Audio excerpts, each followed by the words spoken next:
Okay, well, hey, listen, I'm excited to be here today. My name is Jim Lee. I'm the founder, publisher of Hometown. I started this company about 2004, I think it was, have a background in sales and marketing. And what I want to talk about today is what I do each cycle to prepare to have success, basically, in my cycle. So what I want to do is talk a little bit about how to determine the outcome in advance.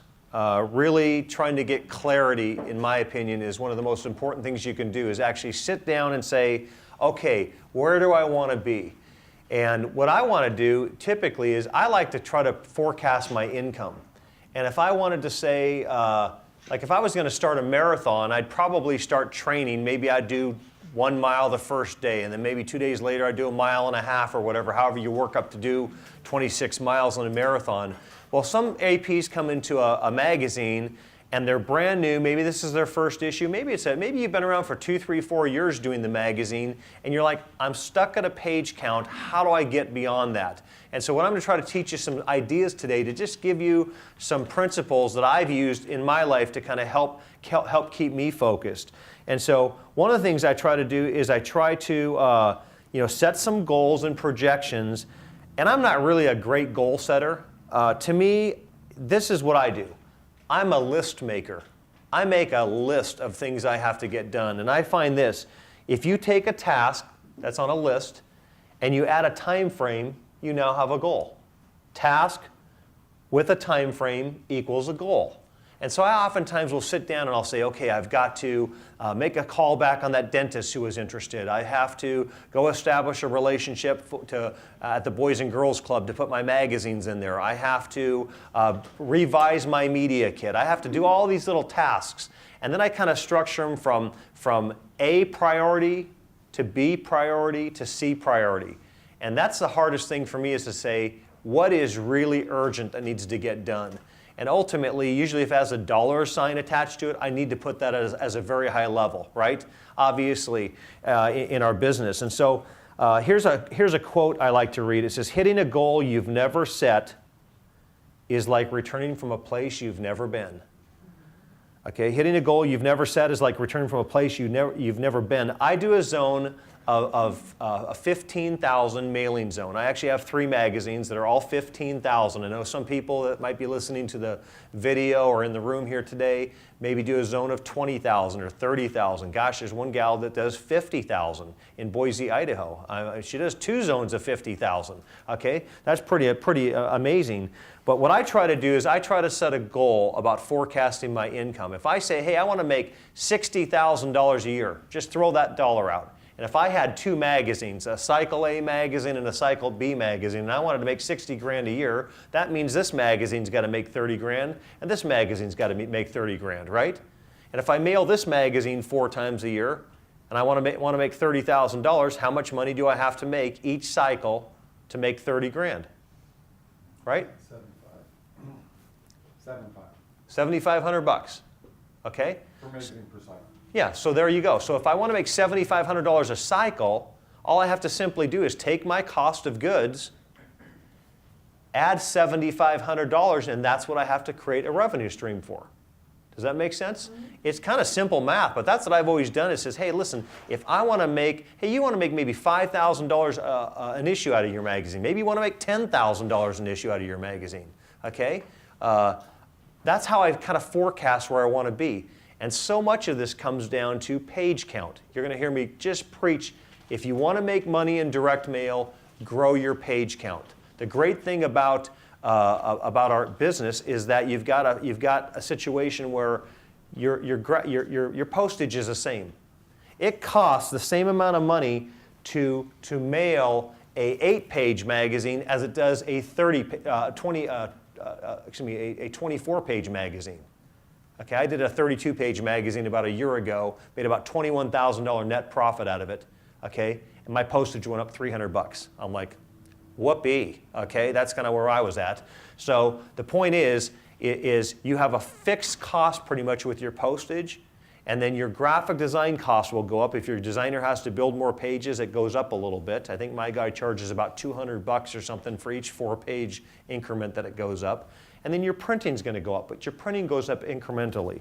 So if I want to make $15,000, if I want to generate $15,000 in sales revenue, ads I sell in the magazine totaling to $15,000, and I want to do a 16-page magazine, I'm going to assume I have a page of trade, maybe some kind of barter network, or maybe I do some direct trade for a maid service, dental service, whatever, something like that. So on a 16-page magazine, I like to divide my cost of goods divided by 15 pages.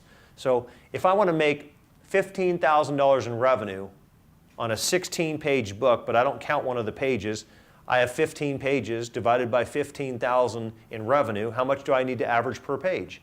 $1,000. Real simple. $1,000 per page in ad revenue is what I want to average. Now I try to set my goal for about $1,200. Why? Because if I hit it, I'm excited. If I'm a little low, it's better than still hitting 1,000. That's what I try to do. So the next thing I do is I sit down, I do that forecasting. I also review the last 2 or 3 issues that I did. It's amazing how I forget that a guy who'd been with me for 2 or 3 issues decides to take an issue off. And if all I did was went back to my last issue and looked at all the magazines in my last issue and kind of built my little mock-up here with my little sticky notes. And this is an active live mock-up for the spring A issue. We still have about 3 weeks left to go. It's a 20-page magazine, and I think I have a quarter page. I have a third vertical, and a half next to my events calendar if this dentist doesn't renew, and a 6-page, and I'm sold out at 20 pages, starting the cycle. Okay, not everybody's going to be there. I've been in this market. I've worked this market. This book was horrid when I bought it from a guy. An AP started this. I didn't start this. I bought a really injured book. You know what I went out? I worked hard, I built relationships, and I grew the business. Okay, what I'm telling you is go back through your last issue and see everybody who was in the last issue. And what I don't do is I don't say, okay, let's see here. Here's Ixtapa Mexican restaurant. He was in the last issue. I'll put him there again. I'm like, no, Ixtapa had that really nice spot last time. He's going to go down here this time. That's kind of what I do. I want my book to look fresh. I move things around. I try not to tie in. I will sell cover positions. I have these people basically on back cover every single issue. He's a phone call ad because he's a dentist. He's a clip me out and bring me an oil change ad, so he's going to go on the bottom. Would it make any sense to invert these and put these coupons up here? It'd be dumb, right?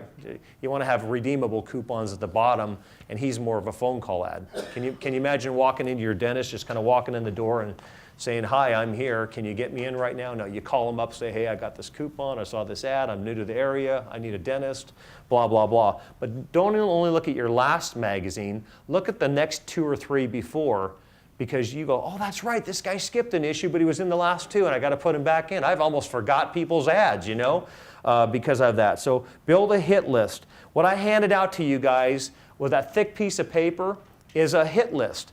Open it up really quick, and you'll see is the top categories for regional and local, and then you flip a couple more pages. You know what it is? It's a homework assignment. I know you guys thought there's no homework at Hometown Values.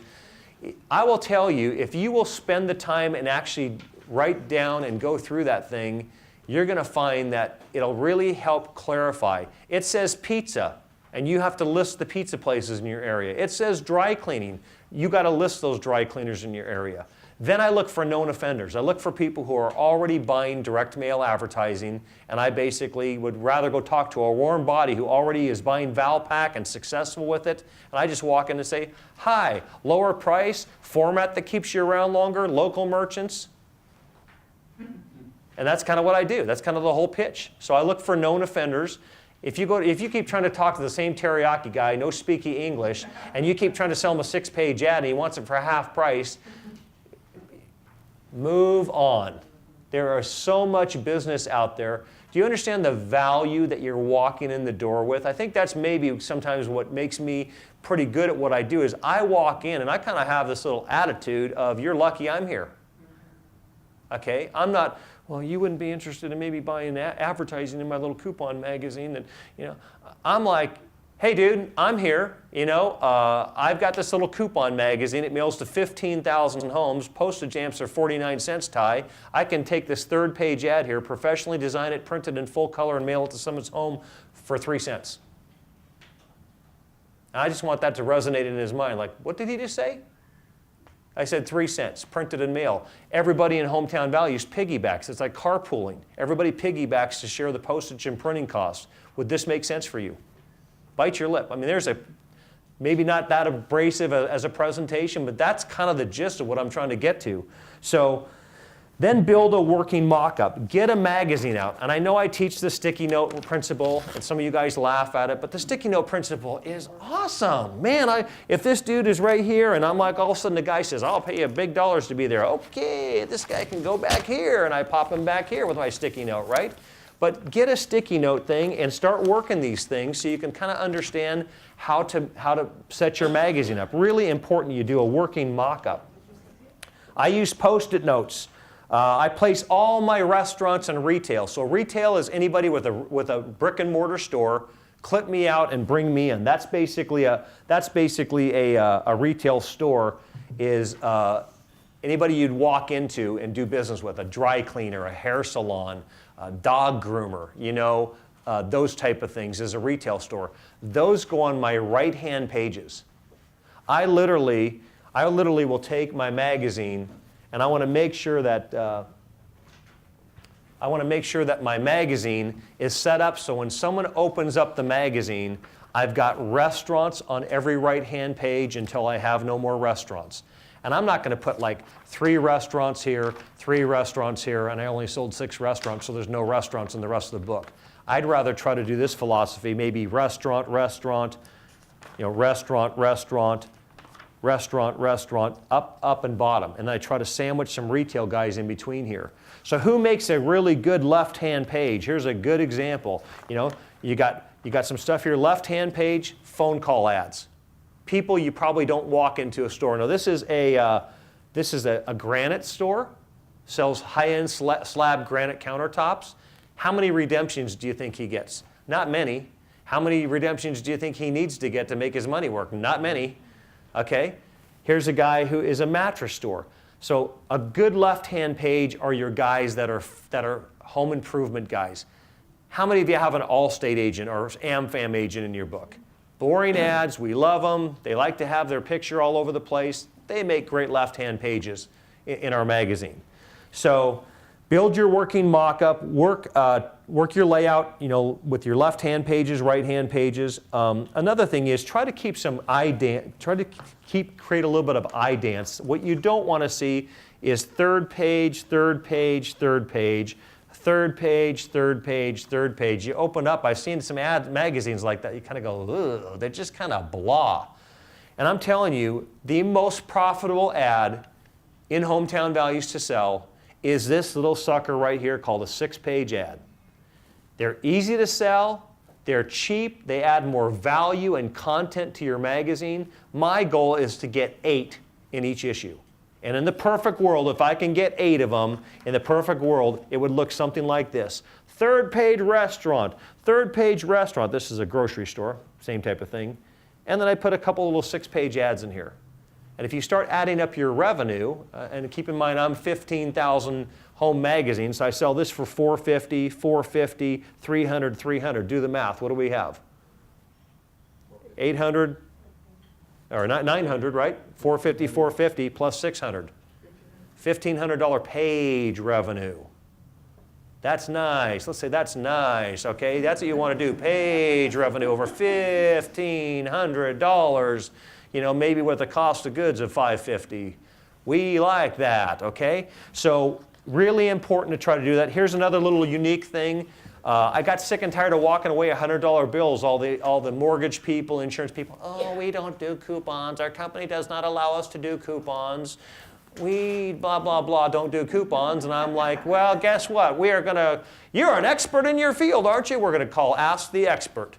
And I basically take a commonly asked question, we answer it, and we put their picture down here, and we basically have them be the expert in their field. And I allow one insurance agent on here, one mortgage, one Edward Jones, financial service guy, okay? And what I've tried to do here is basically build something that allows me something different in my magazine. And I won't let them come in unless they go 4 times a year.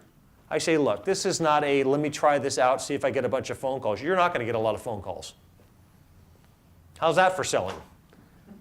I just tell them the truth. You're not going to get a lot of phone calls off this ad. What you're going to get is you're going to build an alliance and a relationship with these readerships. Something's going to resonate with them when one of their other companies they're working with does them wrong, or they're not working with a company and they need a company, they see you. And how do we validate this? I got a call from Kim in Montana. She says, Jim, you're not going to believe this. I got a call from a guy, from my real estate agent. The magazine went out 2-3 days later. I get this phone call from him, and he says to me, he says, I just want to thank you. When's the next magazine come out? Kim's like, well, it doesn't come out for 3 more months. He says, I'm in. I want to do a bigger ad. Kim's like, well, what do you mean? I mean, what's going on? He goes, I got a call from a rancher. Now, this is in Great Falls, Montana, right? I got a call from a rancher, and he calls me up, and he says, I'd like to have you, ring, ring, ring. Hi, Bob Smith Realty, whatever. Is this Bob? Yes, it is. He says, Bob, I'd like to have you come out and list my ranch. Bob's like, oh, have we met before? He goes, nope, you are an expert, aren't you? Bob goes, well, yeah, I've been doing real estate for 18 years. He says, well, listen, your ad says you're an expert, and I only work with experts. I love it. And I'm like, and I think of that every time I go sell this, because there's some power in that. The written word is powerful. So anyway, get off my Ask the Expert. But does that mean if I give only one insurance agent a 1/4-page ad in the Ask the Expert, I can't put another insurance in the book? No. It just means they're exclusive in the Ask the Expert category. I'm not going to have an American Family and an Allstate guy right next to each other. That's not good. Okay? What is also not good is when you start and try and Ask the Expert and get 2 of them. You need 4. I have a house ad. It's in one of these. I have a house ad ready to go in the event I don't have a 3rd one. But really work hard to get those categories, fill the page. It looks dorky when you put 2 of them in a half-page slab granite countertop guy below you. It just doesn't look right. It kind of defeats the purpose. So get started early, make it a priority, and fill that spot. Okay. Think about the season you're in. I got to get back on topic here. What I do each cycle to be prepared. Think about the season you're in. Are you selling, identify key merchants and products. Gosh, is it Valentine's Day? Is it Christmas? Some of you guys might have seen some of these little ads that I've done recently with I'm going to step over here and grab a copy of the Monroe magazine again. I just, years ago, said, what if I can do a theme page? And this is my Valentine's page. Okay, it's nothing fancy. I just got a lingerie place, a chocolate place, a photographer, a women's boutique, a flower shop, the detail shop. That was a little stretch. I said, why don't we put some hearts on that? Because I had a 3rd-page ad I had to fill, right? Get creative, people. Okay, tanning salon, she wanted to be part of this thing, massage, and just build a theme page, okay? But what I can't do is build a theme page and then put a concrete guy's company right here. Right? It just doesn't make sense. So you gotta, if you're going to build a theme page, you gotta fill that theme page. Okay? So I'm always thinking ahead about even though right now we're wherever we are, January 29th or 30th, what issue are we selling? Comes out in March. What else comes in March? March and April and May, right? Spring flowers, home showers, or whatever it's called, that kind of thing. You start thinking about home improvement guys come out of hibernation. Wow, categories. Remember? Landscapers, get back to your category list. I will tell you, if you do not have a landscaper in your, say, March or April issue, whenever you're publishing, I'm telling you, you need to get on the phone and start calling people. They will beg you to get in, and you don't have to give exclusivity. I do typically. This year, I got a guy who, I want to be in your spring issue one time, 3rd-page ad. I'm going to be exclusive, aren't I, Jim? No, not this year. What do you mean? You're changing the deal on me? Yep, I'm changing the deal on you, right? This year, if you want to be exclusive, I need you in my spring issue, my summer issue, and my fall issue. I'm not going to have you in my Christmas issue. It makes no sense for you. But if you want me to partner with you and lock out your competition from being in my magazine, I want you in 3 issues. So what if I just want to do spring issue? Well, get ready to have at least one more landscaper in the book.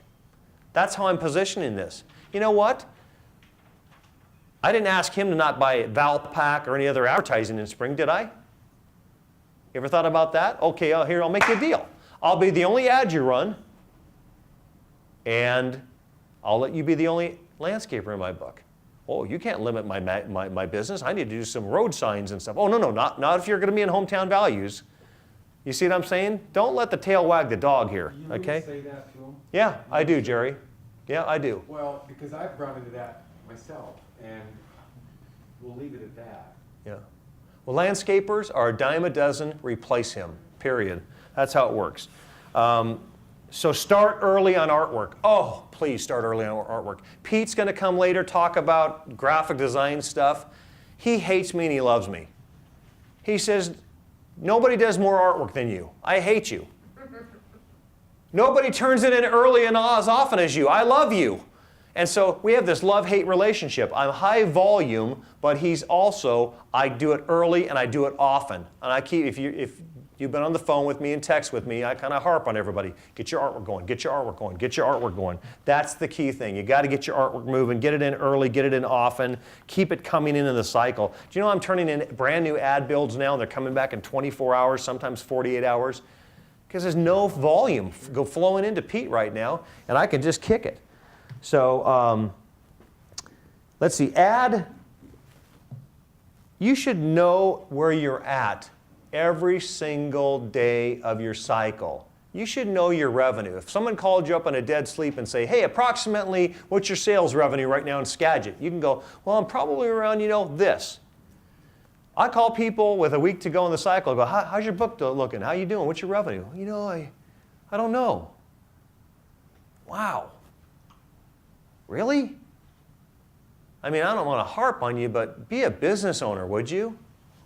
Would you sit down and actually add up your revenue? And don't count your chickens before they hatch. I was so used to going, I think this guy's going to go in. I think this guy's going to go in. Then he wouldn't go in. Jim, I can't go this year. Ah, crap! And I got to take that sucker out. I felt like I was ripping a $500 bill out of my heart. Boom, that's the deal. It just doesn't work that way, right? You got to basically, anybody done that? Anybody done that before, right? You got the situation here, and you got this big deal going here, right? And you put them in, and then you rip them out. Anybody else? Come on, am I the only one who's done that? You counted your chickens before they hatched, right? Don't do that. Just don't put them in, and it's easy to do. Don't put them in until it's a done deal. Save yourself a lot of time. Can't you put them in with a question mark, and then maybe have a backup? Because would I make a recommendation? Don't put them in your mock-up. Get a piece of paper that sits in here, a loose piece of paper, and take that sticky note and just put them right here. That'll be your reminder. But as you open this up, that space is still open, right? That'll help you right there to say, oh yeah, I don't want to forget about this guy, but I don't want to count this dude in, right? So keep that in mind. But yeah, basically, thank you. Know how close you are to break even. I'm competitive. I coach high school basketball. I am competitive, man. I hate losing at anything, okay? My son and I we try to eat faster and we look at each other, And I don't like to lose. And I lose a lot. But that's how you succeed. You lose a lot and you keep moving, right? So the point is I like to basically know where I'm at with my sales revenue, sit down and say, how close am I to break even? If my break even is a $8,000 bill, where am I at to break even? Gosh, I'm at $9,000 in sales. Okay, I'm $1,000 in the black now, we call it, right? We have a profit of $1,000. Well, if I want to make $7,000, how do I get those other $6,000? Well, every ad you sell in your magazine, once you've covered cost of goods, is pure profit. And I had to have the faith early on to know that I just had to keep working. Early in Hometown Values, when I was out there, this is what it looked like for me. I'd go into, say, a 5-week sales cycle, and I was in the red, meaning I wasn't making any money up until maybe halfway through the 4th week, and I'd finally hit that threshold and I'd break even. Okay? But then guess what would happen the next week? I'd keep selling ads, and every $400 ad, $500 ad, $300 ad, boom, boom, boom, my profit started growing. And I used to get really agitated and anxious, super anxious. Anybody else get super anxious because you're not at that break-even point? That's where I was at. And after probably, I wish I could say I learned a lesson in 2 issues. I did, and it took me about 2 years. I finally relaxed. I said, it's going to happen because I'm going to keep working. It's going to happen because I'm going to keep working. It's going to happen because I'm going to keep working. Okay? It wasn't, oh crap, I'm not going to get there. I think I'll just bail now. I was like, it's going to happen because I'm going to keep working. Okay? And that's one thing. I'm not the greatest sales guy in the world. Ty can probably tell you that. I'm not the greatest sales guy in the world, but I'll outwork almost everybody. And if you just work hard and smart and have a good attitude, or if you come in polished in sales, you'll probably do really, really well with this for basically putting a strong cycle in. You know, find something else. I like to go go-karts. I like to go do something weird, you know, like go go-karting. And then take my sons and their buddies out, and we get out and they say, Mr. Lee, you beat us all. I said, yeah. Let me know when you want to race again. Okay. So, hey, how about this? How do I get started and basically build my, how do I get started to maximize my profitability? A couple things here. Evaluate your business categories. That sheet I passed around to you that basically talks about business categories. Look in your magazine. It's spring issue. Do you have a painter? Do you have a landscaper? Do you have some of these guys? Hey, maybe it's the Valentine's issue. Do you have a flower shop? Do you have a candy shop? Think of different things like that. Look in your categories. If you constantly see competitors and they're filled up with key categories, what if you have no dentists and Valpak shows up with 4 dentists? Do you think it's very hard to go pick off one of those dudes and give him an exclusive if he buys a half page in your book all by yourself? You know, give him an exclusive if you want to? Not at all. I mean, just figure out some categories and go after them. I will tell you the APs who typically have the best readership and best magazines and the merchants say, yeah, this is working pretty good for me, are the APs who focus on food. If you will focus on restaurants and retail in your magazine, how many of you have seen this? I had a magazine once and it was really weak on food. It's funny how those merchants says, yeah, this last one didn't work as well. I know the answer. Jim didn't work hard enough on food. Well, Jim, my restaurants don't buy from me. Well, you know what? Do something about it. Find another restaurant. Do something. Give them an incentive. Do a header ad. You know, do something else. Get them excited. You know, have them come in. Give them a promotional price, whatever you want to call it. Promote neighboring markets. That's another way to get cross sales. If you're fortunate enough to be in a market that has possible neighboring APs next to you, you can make cross sales into those markets. I review the wall calendar all the time. You know, the wall calendar to me, the AP wall calendar, is something that I use to basically say, okay, like right now we are January 29th, we're almost into February, I flipped the page here, and let's see, here's some key categories. Even though we're in February, these are categories for March and April. It's almost like I'm thinking ahead to help you out. Thank you, Renee. So, lawn and tree care, home services, contractors, painters, remodelers, deck and fence, carpet cleaning, summer camps. When do you think moms start thinking about their kids' summer camp? On June 5th when they get out of school? Or maybe way back in March, April, and May, right? You moms in the room kind of know that, right? You're kind of going, oh, that's when we start thinking about these things. So start using this AP wall calendar as a tool. Couple other things I tell you about. Track your art flow. I know this sounds really dorky. I'm a kind of a simple guy. This is how I manage my business. Every client I deal with gets a little manila folder. This one happens to be an ugly purple, right? And so I'd put, you know, extreme auto service on it. And any communication that Ty and I would have, and he might not even be a client. Maybe I have a sample ad to show him or something like that. Or maybe I saw a Valpak ad. I'd still stick it in here. So next time I go see him, I go, oh, that's right, he ran a Valpak ad. And I got something. And so what I do is, let's say that Ty becomes a customer. He says, yeah, I want to give it a shot. Okay, so what I do is I have 3 piles in my office. Okay, I have the artwork pile, which means I've taken the information and I've submitted it to my graphic designer. So now it's in the artwork pile. Okay, once my graphic designer gives me the artwork back and I have to get it to the client, I transfer that file from the graphics pile to the, I call it the in-process file. It's with the client. It's in process. Okay? And then Ty comes back with a change to his ad. I send it back to Pete, so guess where my little folder goes? Back over to this pile. Pete posts the ad.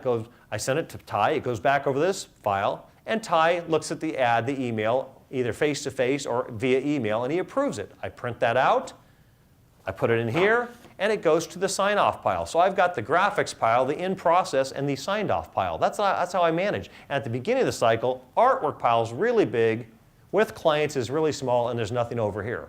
And guess what happens in the cycle? Just the opposite. Everything's getting signed off. There's still some at the very 11th hour that are still working to get signed off, but I don't have a lot of new ads being turned in at that point. Does that make sense? Simple process, but that's how I simply manage my client base. So let me see here. We're getting tight on time. So track your art flow and sign-offs. Constantly check your cash flow. If you look at the AP wall calendar, there are key production dates, like, hey, this is when you should have your layout to your graphic designer. Here's when you have to pay Jim for the printing for the first one. Here's when you have to pay the postage and stuff like that. The only thing that's not listed on here from a money standpoint is your graphic designer. Because a lot of us have different graphic designers. I don't know the terms of your graphic designer. I got to figure most of them are, throw me a third down to start the cycle, a third mid-cycle, a third end of cycle. If I was a graphic designer, that's what I'd say. That's the terms I'd want somebody to pay me on. I don't know what your guy is, but you can use this. If you have a set date that you pay your graphic designer, just put GA payment and right on top of this little deal here. So final tips. Turbulence is inevitable, but misery is optional. Okay? It is a turbulent world. You're in a retail world. You have days of turbulence? Hello. Hometown Values, you got days of turbulence? You guys in the mobile industry, any days of turbulence? Yeah. But guess what? If you keep persevering through it and do what you know works and keep seeing the people, what typically happens at the end? It all works out, right? It all works out. So basically, I would encourage you as you sit and try to successfully prepare, I would say it boils down to this. Strategic planning. Get away, sit down with a piece of paper, map out key categories you're missing, map out maybe some strategies that you're going to go see certain people, and I would encourage you to basically just have resolve. Have some resolve and hit the thing. I will tell you, the harder I work, the luckier I get. That's what it boils down to.